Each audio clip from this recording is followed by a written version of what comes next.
The United States claims to be the world's beacon of hope and democracy, but in reality, we aren't. As Americans, we're told that our voice matters, that our vote matters, but in reality, it doesn't. So as you listen to today's episode, I ask that you do me a favor. Pay attention. Listen attentively. Because if you're not outraged by the end of today's episode, the fact of the matter is, you weren't paying attention. So without any more to say, let's jump into it.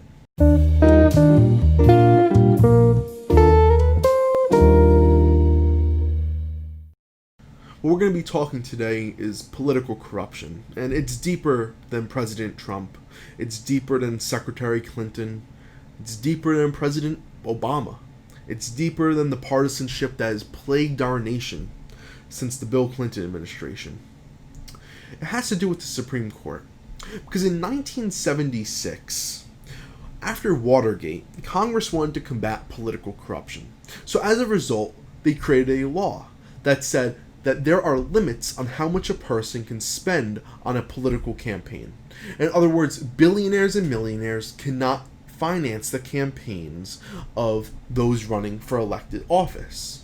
Which sounds like a reasonable idea, because if you allow someone to finance their campaigns to the tune of millions upon billions of dollars, it is very likely that the elected office holder is going to do the person who donated the most bidding instead of doing the people's bidding. It's likely to create a quid pro quo system. So what happened was, in this Supreme Court case called Buckley versus Valeo, the Supreme Court found that, yes, there can be limitations placed on how much a person is legally able to spend on a political campaign. And that limit that we have today is $2,700. A person, so you and I, cannot spend more than $2,700 towards a political campaign. However, Buckley versus Valeo said it is unconstitutional to set a limit on how much a person can self-finance a campaign. So let's say, for instance, you have a billionaire who wants to run for Congress.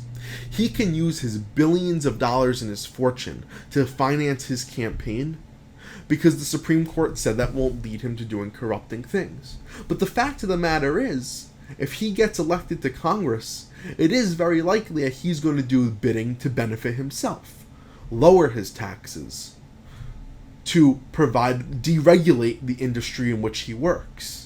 So it's very likely that he is going to implement policies that benefit him. So while it's not creating a you scratch my back, I'll scratch yours, it is creating this vision of self-corruption. But that was in 1976. And what that falls under is what the Supreme Court deemed an independent expenditure. So self-funding cannot be limited. That's an independent expenditure. That's one person spending as much of their fortune as they would like on their own political campaign. In Citizens United versus the Federal Election Commission in 2010, the Supreme Court reaffirmed a 1800s Supreme Court case which claimed that corporations are people too. And wherein Justice Scalia wrote, "The amendment is written in terms of speech, not speakers. Its text offers no foothold for excluding any category of speaker." In other words, corporations are people too, and they have the same rights as you and I. This First Amendment of the United States Constitution does not place a limit on it places a limit on what kind of speech, but no limit of category of who the speaker is. So corporations, because they're people as well, have the same rights to political expression as you and I. So what Citizens United did was it created limitations that can exist, saying that how much a corporation can donate to a political person's campaign. However, the elite in this country really wanted to, in lack of better terms, screw us over. So what they did was they created two different loopholes. They created things called leadership PACs, and they also created super PACs.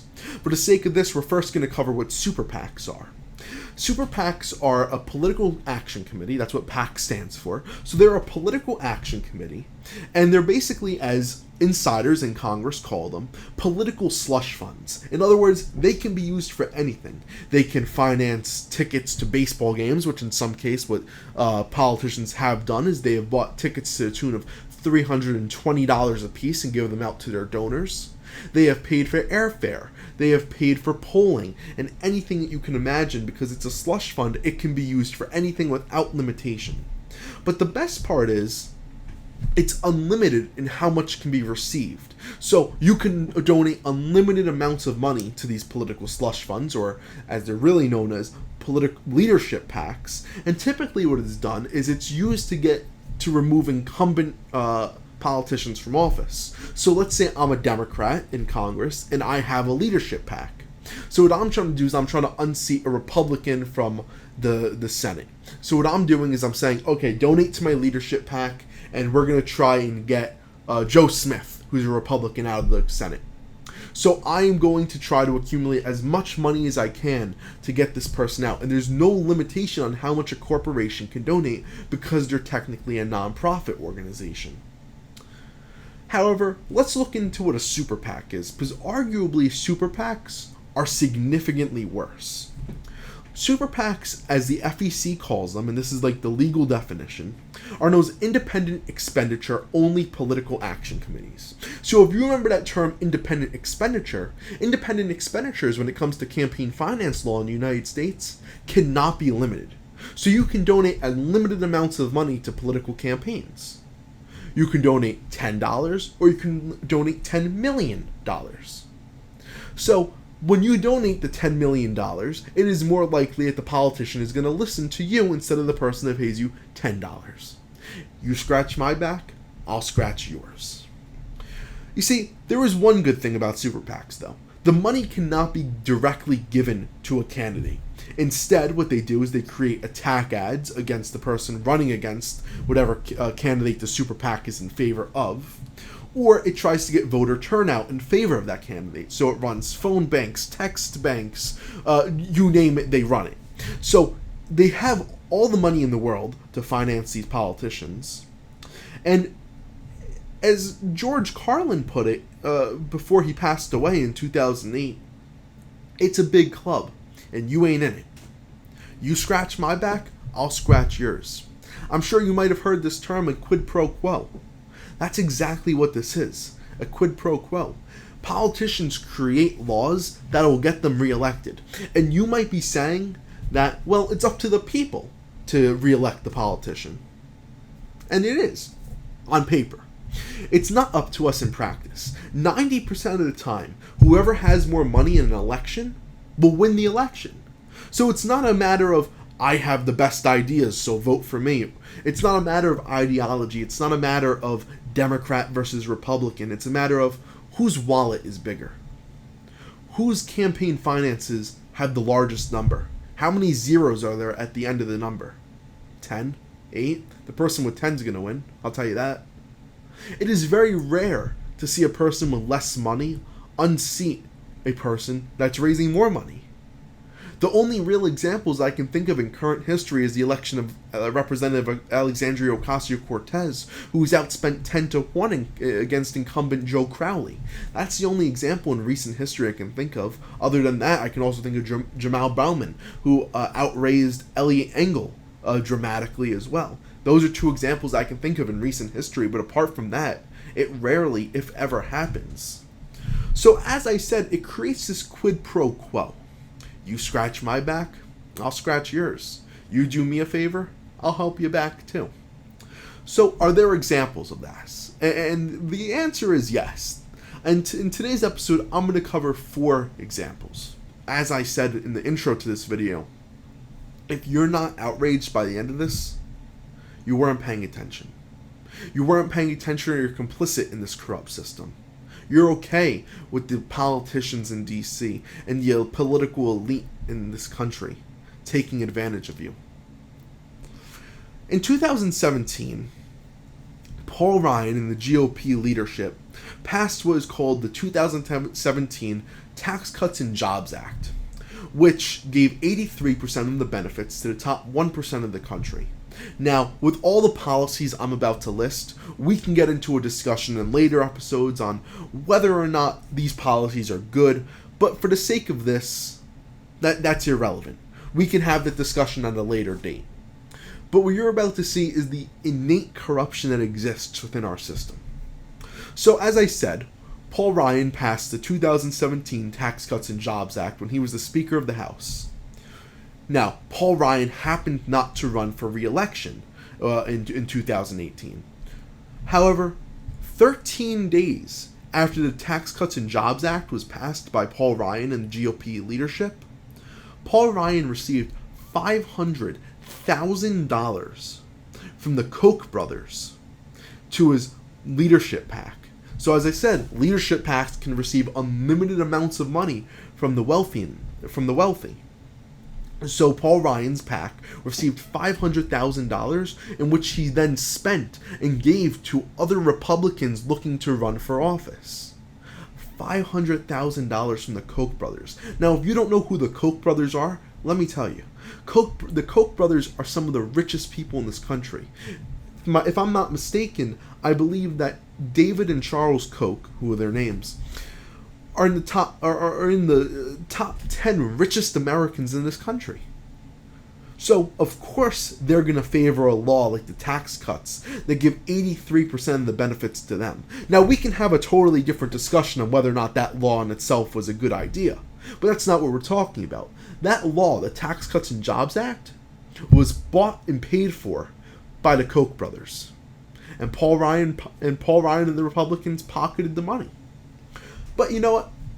It's not just a Republican problem. It's a Democratic problem, too. Let's take, for instance, Cory Booker, New Jersey senator, who over the course of his career, beginning in 2013, has been given over $3 million from the healthcare industry. And just a few years ago, before he decided to run for president, ultimately lost, but before he decided to run for president, he voted against Medicare's ability to negotiate with other countries to lower drug prices. Now, I wonder why this is. The fact of the matter is the pharmaceutical industry here in the United States, particularly in New Jersey, doesn't want that to happen. They want to be able to price gouge the American people as much as possible.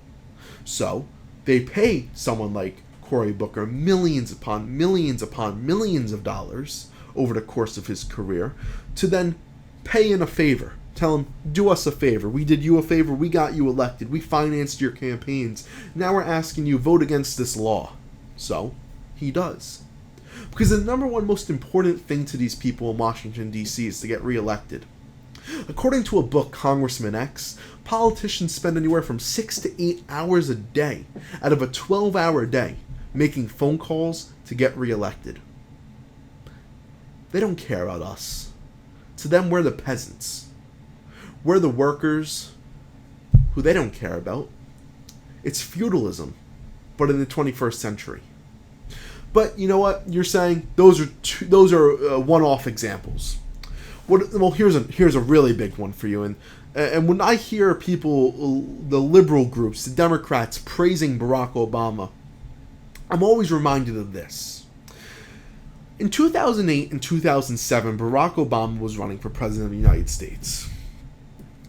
But in that election year, he took nearly $750,000, over $750,000 from Citibank. Okay, that sounds like, most politicians running for president receive hundreds of thousands of dollars from a lobbying group, so that makes sense. Well, here comes the quid pro quo. In 2008, after Obama won election against Senator John McCain, the White House transition team was led by a man named John Podesta, who received an email with the subject line "lists" from Citigroup. And it was an email that had a list of potential cabinet secretaries that the Obama administration was to choose from when crafting the Obama cabinet. Nearly all of the positions chosen for Obama's final cabinet were on that list. And it just so happened that the Obama administration chose these officials holdovers from the Bush administration. Obama ran on this policy in this campaign of hope and change. But in reality, he brought us more of the same. He brought us status quo. He didn't change or provide hope. He didn't. That's the bottom line. He ran on this position of hope and change, but brought us the pics of Citigroup, a group that also vouched for George Bush in the 2004 elections, respectively. But, as I said, no party is clean of this. What about President Trump? President Trump is a different case, because President Trump is outwardly corrupt. At least with President Obama, Paul Ryan, and Cory Booker, you have to do a little bit of digging. However, before Trump even took office, what did he do? Well, first, he refused to hand over his companies to independent groups. Instead, his hotels, his golf courses, and all of his other brands will be handled by his sons, Eric and Donald Trump Jr. You see, President Trump's corruption is more off the books. It's not recorded by the Federal Election Commission because it's brazen. Within the first 2 years of his presidency, Donald Trump received $250,000 from the Saudi Arabian government when they booked 500 rooms at the Washington D.C. hotel that Trump owns. Now, Saudi Arabia is the same government that President Trump said that happened to attack us on 9/11. They're the ones responsible for 9/11. Trump said this multiple times throughout his campaign and wouldn't dare say it today. And that's because he's received $250,000 from the Saudi Arabian government. That's the fact of the matter. And it just so happens at the very same time that he was doing this, that he was receiving this money from the Saudi Arabian government, that the United States gave Saudi Arabia $110 billion worth of weapons in an arms deal.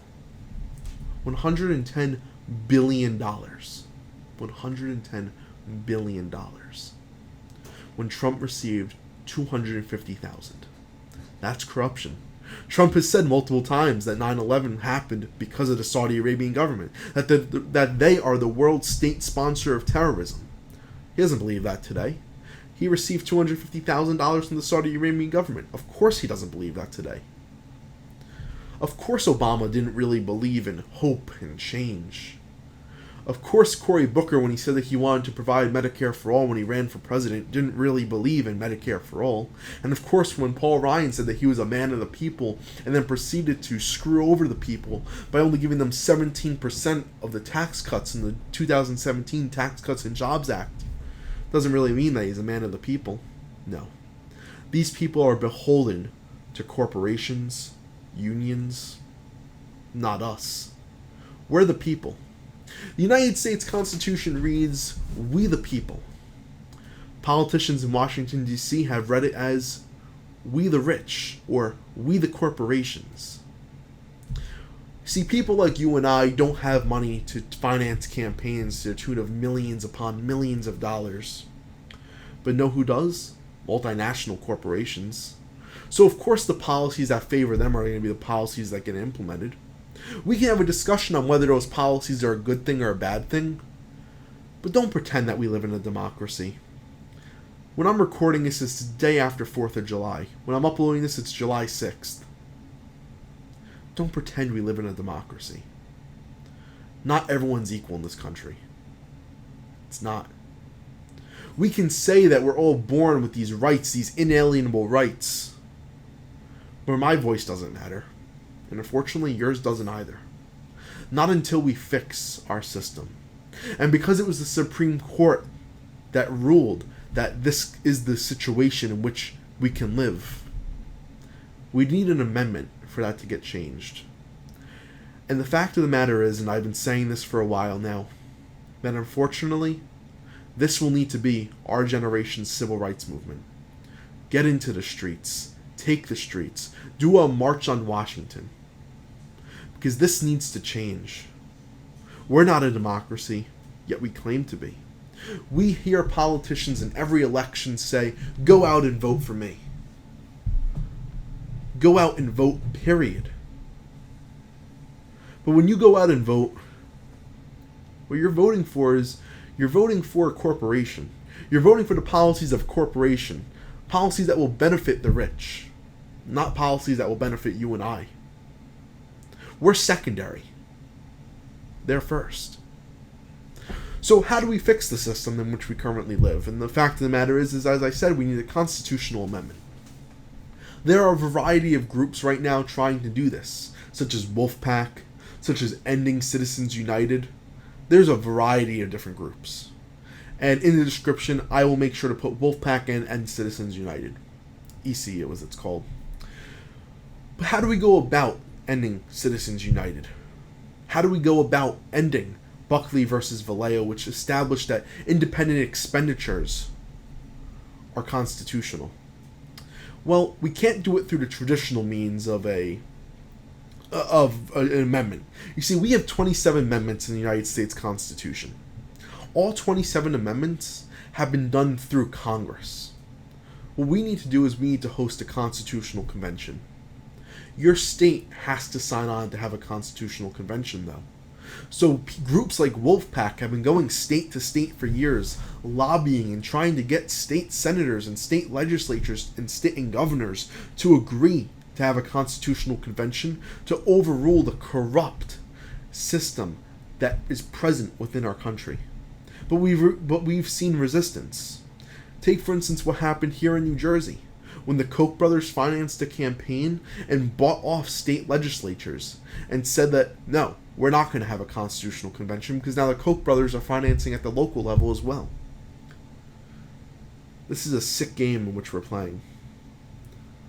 Honestly, as I said, this needs to be our generation's civil rights movement. It's either you're with us or against us. We can disagree about the person's policies and politics afterward, but if they're not in favor of democracy, vote them the hell out. They can't be in here. It isn't a matter of lesser of two evils. It's a matter of, oh, you're pro-democracy? Okay, I'll vote for you. Remember that when you vote this upcoming election. Remember when you vote for that in the primaries. If you see a candidate that's ECU endorsed or that's Wolfpack endorsed, vote for them. Because they're pro-democracy. The overwhelming majority of people in Congress have leadership PACs. The overwhelming majority of people running for president in the past election, the past decades, have had super PACs attached to their names. Remember that when you vote. You're either pro-democracy or you're against it. And it seems that our politicians are against it. And as George Carlin said, there's a big club and you ain't in it.